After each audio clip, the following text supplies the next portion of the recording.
Welcome to CCS code again. आज हम POA indicator का सेकंड पार्ट देखने वाले हैं। जैसे आप देख सकते हैं स्क्रीन पे, असाइनिंग द POA इंडिकेटर, जिसमें कुछ एग्जाम्ड होते हैं from the reporting list. Okay, and POA explicit document, जैसे आप स्क्रीन पे देख सकते हैं। तो assign Y for any condition that our provider explicitly documents are being present on the admission। Okay, so Y indicator हम जब भी लगा सकते हैं जब पूरी तरीके से डॉक्यूमेंट क्लियर हो बाय द प्रोवाइडर कि कोई भी कंडीशन प्रेजेंट ऑन एडमिशन थी, तब हम उसके लिए वाई POA इंडिकेटर यूज़ करते हैं। ओके, सेकंड पॉइंट क्या है? N for any condition that are provider explicitly document are not present at the time of admission. तो अगर प्रोवाइडर सही से बता नहीं रहा है या फिर पता नहीं चल पा रहा है कि कंडीशन प्रेजेंट ऑन एडमिशन थी कि नहीं थी, तो उस केस में क्या है, हम एन लगाते हैं। अगर प्रोवाइडर पता चल जाता है कि प्रेजेंट ऑन एडमिशन था तो हम वाई लगाते हैं, अगर नहीं था तो एन लगाते हैं। तो जैसा आपको पता है कि वाई हम कब लगाते हैं। Okay,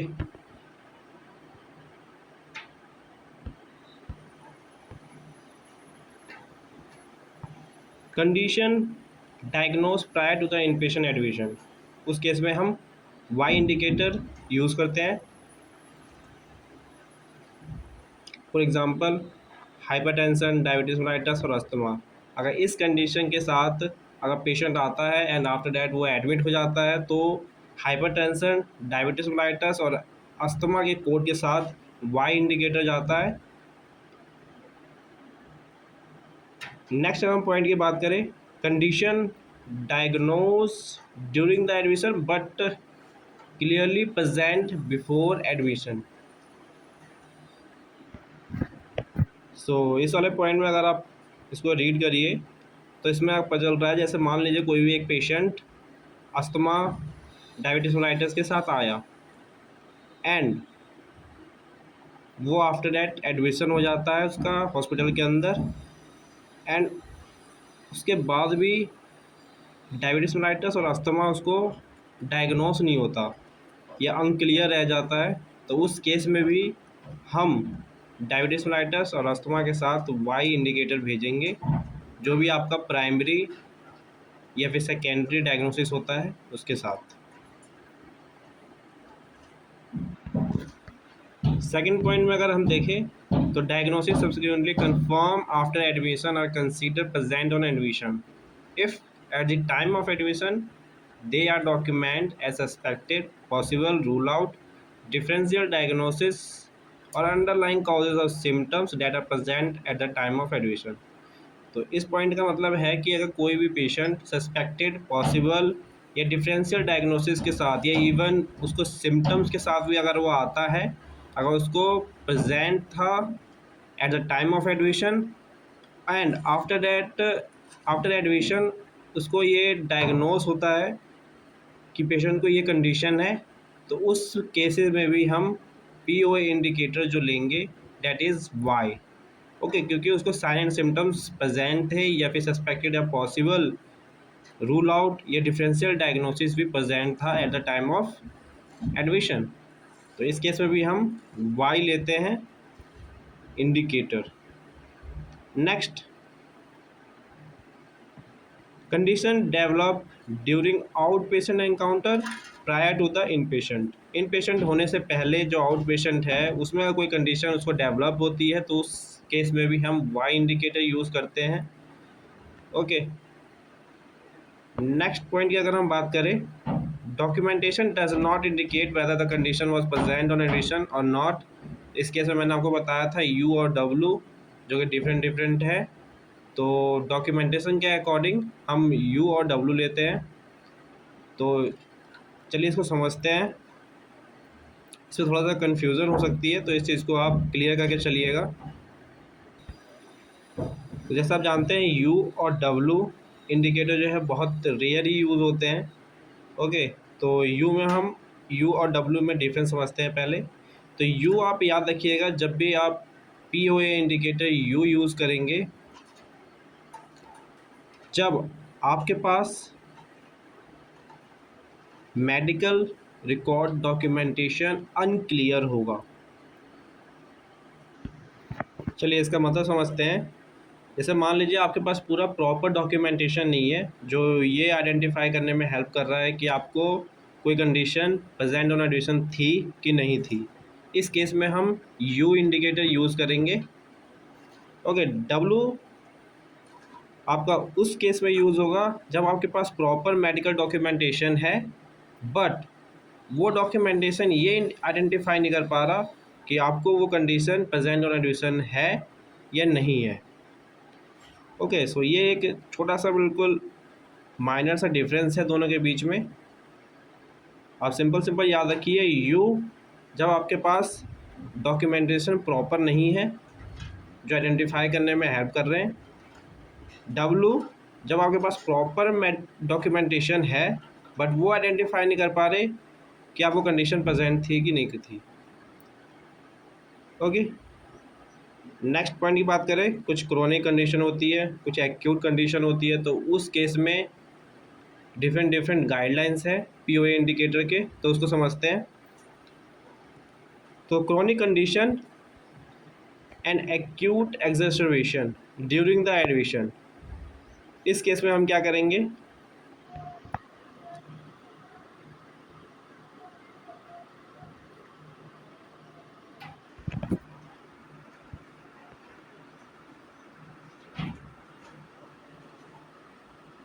if a single code only identify the chronic and not the acute exacerbation, उस केस में हम जो इंडिकेटर लगाएंगे डेट इज़ वाई।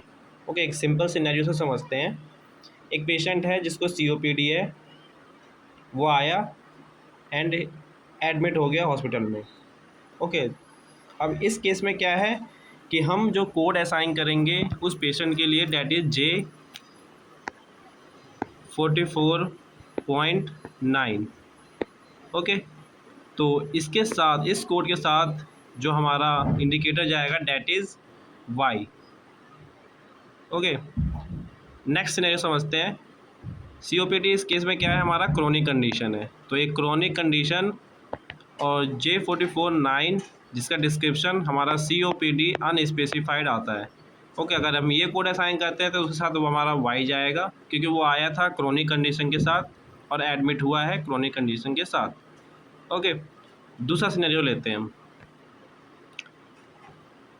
एक पेशेंट जिसको COPD विथ एक्सर्बेशन है। ओके, एक्यूट एक्सर्बेशन ले लेते हैं हम, जिसका कोड हमारा आता है J44.1।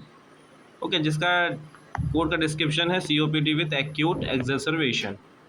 अब पेशेंट जब इस डायग्नोसिस के साथ एडमिट होगा तब इस कोड के साथ तो हमारा जो PO इंडिकेटर है डेट इज़ वाई।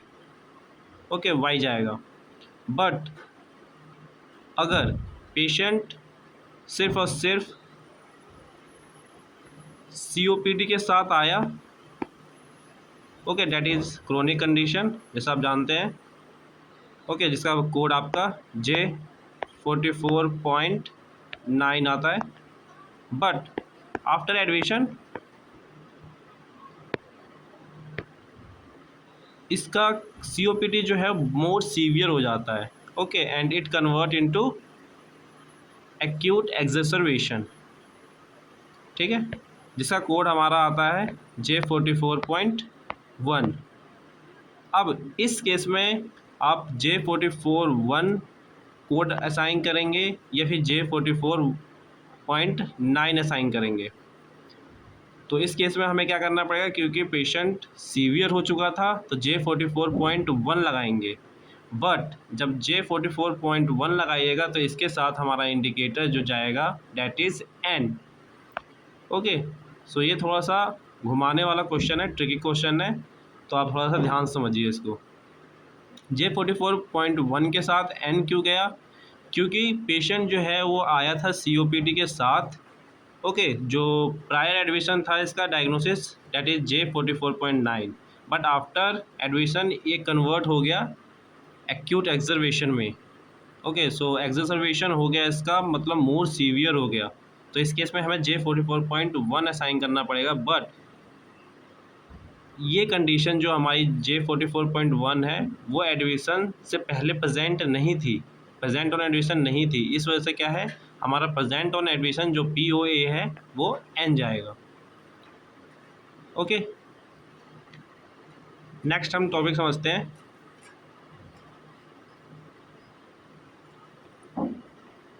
जैसे मैंने बताया आपको एक्यूट और क्रोनिक कंडीशन के लिए, okay, assign Y for the acute condition that is present at the time of admission, okay, and N for the acute condition that are not present at the time of admission. Assign Y for the chronic condition even though the conditions may not be diagnosed until after admission, तभी भी हम क्या है Y ही लेंगे for the chronic conditions. Okay, so ये थोड़ा सा एक पॉइंट है जो आपको याद रखना पड़ेगा। चलिए, अगर हमने बात करी कि एक कोड का डिस्क्रिप्शन जो आइडेंटिफाई करता है, बताता है कि ये कोड का डिस्क्रिप्शन है, उसके बेसिस पे मैंने आपको बता दिया सिनेरियो। नेक्स्ट,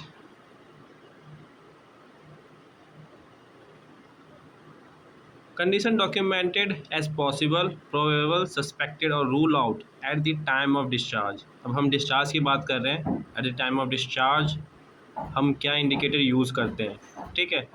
तो इसमें भी एक सिनेरियो, सिंपल सा सिनेरियो लेके चलते हैं। एक पेशेंट है जो साइन एंड सिम्टम के साथ आया, ओके, एंड आफ्टर डिस्चार्ज उसकी जो कंडीशन है वो प्रोबेबल, पॉसिबल या सस्पेक्टेड ही रह जाती है। तो उस केस में हम जो है POA इंडिकेटर यूज़ करेंगे डेट इज़ Y, क्योंकि उसको साइन एंड सिम्टम्स कुछ ना कुछ थे प्रायर एडमिशन। इस वजह से क्या है कि कुछ भी अगर डायग्नोस होता है, ओके, जो कि रिलेटेड होगा आपका साइन एंड सिम्टम से, ओके, तो उस कंडीशन के लिए हम POA इंडिकेटर Y भेजेंगे।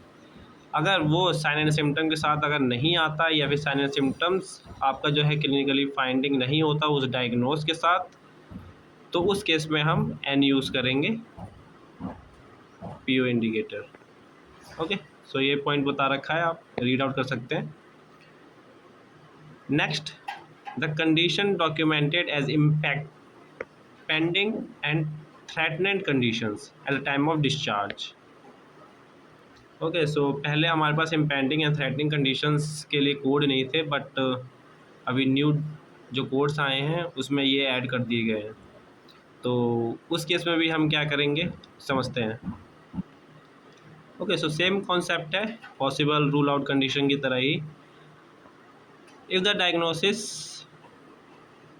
contain an impending or threatening diagnosis and the diagnosis is based on the symptoms or the clinical finding that were present on the admission, उसके लिए हम यूज़ करेंगे Y इंडिकेटर। अगर वो कंडीशन और symptoms जो हैं अगर क्लिनिकली फाइंडिंग नहीं होंगे और प्रेजेंट ऑन एडमिशन नहीं होंगे तो हम इंडिकेटर जो है यूज़ करेंगे डेट इज़ Y। ओके, सो आपको पूरी रिपोर्ट पढ़ के ही पता चल पाएगा कि किसके साथ हमें Y भेजना है, किसके साथ N भेजना है। Okay, so most probably Y और N ही यूज़ होते हैं POA इंडिकेटर।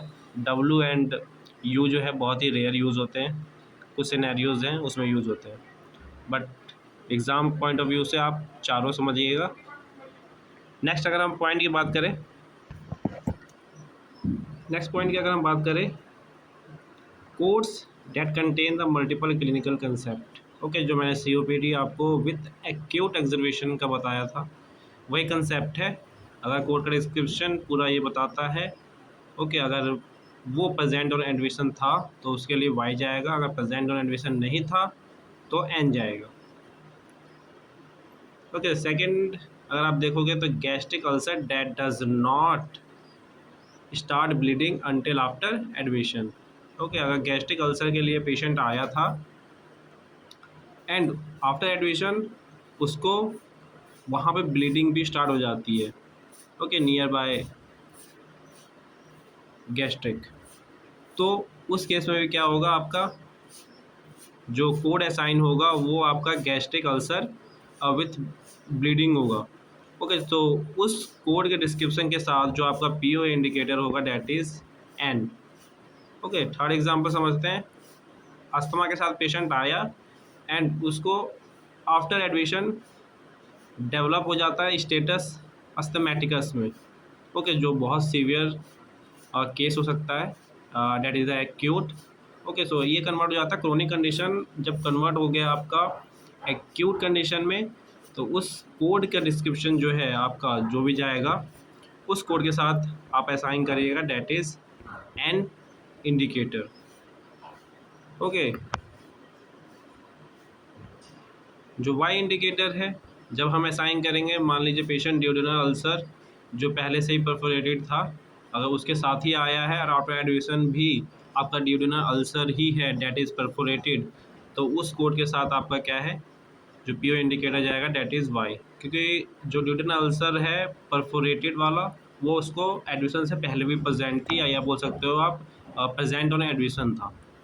ओके, तो उस केस में क्या जाएगा आपका कोड के साथ वाई इंडिकेटर। नेक्स्ट अगर हम पॉइंट की बात करें, इन्फेक्शन कोड का क्या सिनेरियो रहता है उसके बारे में जानते हैं। चलिए हम एक और सिनेरियो से समझते हैं इसको। एक पेशेंट है जो निमोनिया के साथ आया, जिस पेशेंट को निमोनिया था एंड वो एडमिट हो गया हॉस्पिटल में। ओके, आफ्टर एडमिशन बहुत सारे लैब टेस्ट हुए। लैब टेस्ट के लैब टेस्ट में भी क्या है, वो चीज़ आइडेंटिफाई नहीं हो रही है एंड उसके बाद फिर क्या है और कुछ टेस्ट किए गए एंड देन उसका जो कल्चर रिपोर्ट आया वो आया कि उसके ब्लड में इन्फेक्शन था। ओके, उसके ब्लड में इन्फेक्शन था एंड आफ्टर दैट बताया गया कि एक ऑर्गेनिज़म है जो सूडोमोनास है, उसकी वजह से इन्फेक्शन हुआ है। तो अभी इस केस में जो आपका इंडिकेटर है वो जाएगा वाई। ओके, या फिर आप सेफ सिनेरियो ले लीजिए कि पेशेंट साइलेंट सिम्टम के साथ आया एंड उसको डायग्नोस हो जाता है आफ्टर एडमिशन कि कोई एक कंडीशन थी या फिर सेप्सिस था, कोई भी एक कंडीशन ले लीजिए, इन्फेक्शन था। Okay, and prior to admission उसको सिम्टम्स ऑलरेडी थे, तो उस केस में भी क्या है, जो फाइनल डायग्नोसिस होगा उसके साथ जो इंडिकेटर है वो वाई जाएगा। तो सेम सिनेरियो है, सेम डायग्नोसिस फॉर 2 और मोर कंडीशंस। ओके, सो अगर कोई भी कोड का डिस्क्रिप्शन सिर्फ एक डायग्नोसिस को रिप्रेजेंट करता है, तो उस सिनेरियो में जो इंडिकेटर है वो वाई जाएगा, but the diagnosis of the symptoms must associated with the prior to admission और प्रेजेंट ऑन एडमिशन। ओके, अगर कोड का डिस्क्रिप्शन एक से ज़्यादा डायग्नोसिस को इंडिकेट करता है, फॉर एग्जांपल एक सिंगल कोड है T79.2 जिसका कोड का डिस्क्रिप्शन है traumatic secondary recurrent haemorrhage and seroma. Okay, so ये कोड का डिस्क्रिप्शन जो 3 चीज़ को क्या है, 3 डायग्नोसिस को रिप्रेजेंट करता है, बट पेशेंट को ओनली 1 कंडीशन प्रेजेंट थी ऑन प्रेजेंट ऑन एडमिशन। तो इस केस में क्या है, T79.2 के साथ जो इंडिकेटर असाइन होगा that is an. Okay, got it. चलिए नेक्स्ट हम समझते हैं। So same scenario for the pregnancy. चलिए एक एग्जांपल समझते हैं प्रेगनेंसी के लिए। एक फीमेल पेशेंट है, 35 एज है उसकी। Okay, and she is admitted on the hospital. Okay, during admission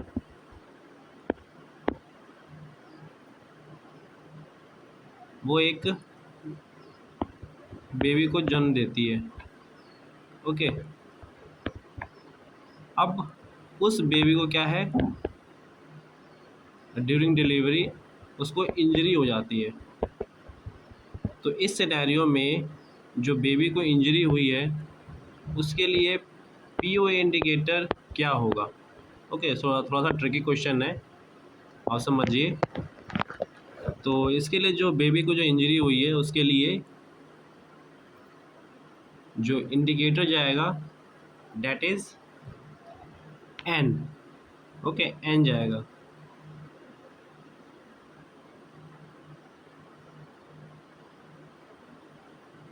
क्यों जाएगा एन? क्योंकि जो फीमेल है वो एडमिट है। Okay, not baby. तो जो यहाँ क्वेश्चन था बेबी को इंजरी हुई थी उसके लिए पीओ इंडिकेटर जाएगा दैट इज पीओए एन। तो एन जाएगा क्योंकि उसको प्रेजेंट ऑन एडमिशन नहीं था। ओके, सो अगर आप ऐसा सोच रहे हैं कि एन जाएगा दैट इज़ रॉन्ग। ओके, क्योंकि यहाँ एडमिट जो है वो फीमेल है, नॉट द बेबी। ओके, सो यहाँ बेबी की जो इंजरी हुई है उसके लिए पीओ इंडिकेटर जाएगा that is Y.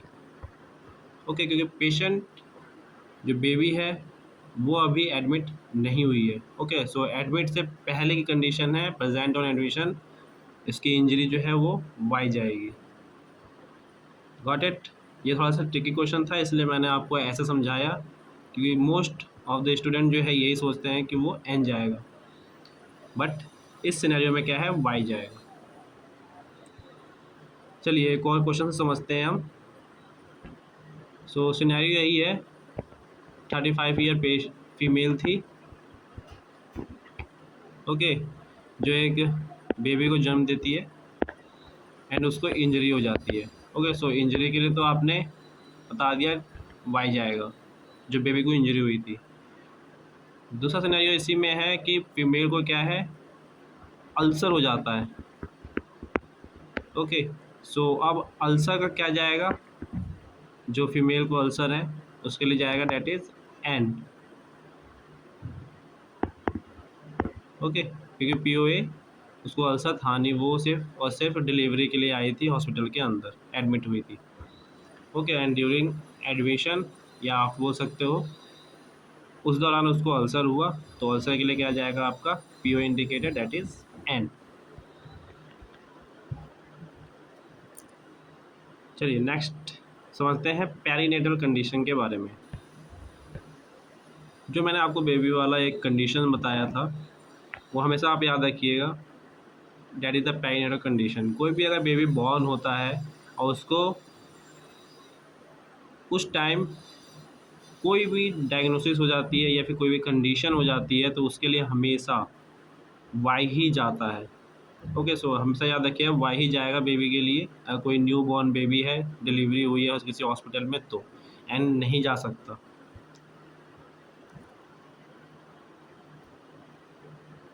Okay, only for the new born baby.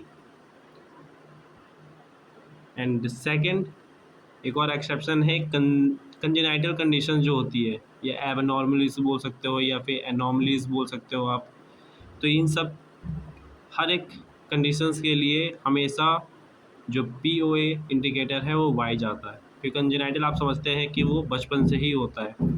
Okay, सो जब वो डिलीवर होता है बच्चा तो उसी दौरान क्या है उसको एक कंडीशंस होती है, उसी को हम कंजेनाइटल कंडीशंस बोलते हैं। तो प्रायर टू एडमिशन तो है ही हमेशा ही पी ओ इंडिकेशन हमेशा वाई ही रहेगा, क्योंकि उसको पहले से कंडीशन है। तो हमेशा इस वाले केस में भी क्या है आपका वाई इंडिकेटर ही जाता है। चलिए नेक्स्ट पॉइंट की हम बात करें। लास्ट पॉइंट है external cause of injury course.